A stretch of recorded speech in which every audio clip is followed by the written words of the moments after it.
club was set up basically to have an alternative way of speaking about the kinds of things we write about. Subtleties and a human dimension. A conversation is not the same as a written essay.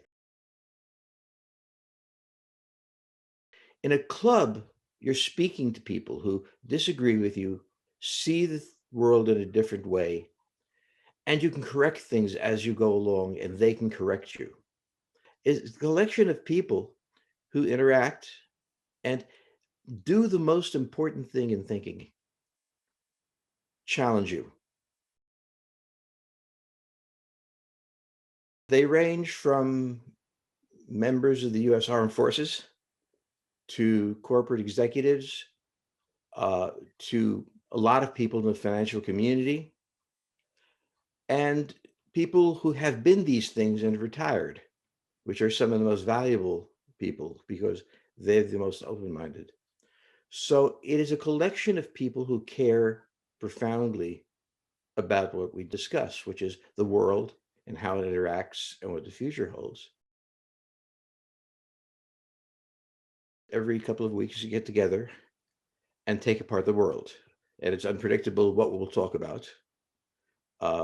It could be anything from the Chinese economic collapse to something in Latin America.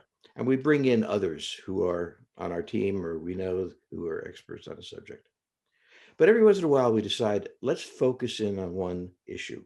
When we think of geopolitics, we think of war, we think of conflict between nations and so on, and that's not wrong. But economics is both a weapon and an enabler of everything else.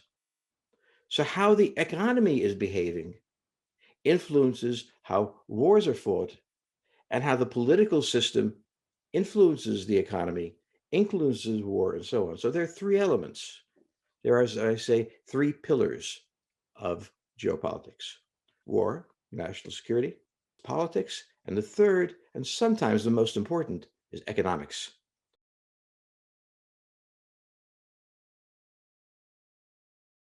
When we talk about the economy, usually talk about part of it, which is we all look at the stock market and everybody's obsessed with the data from the stock market.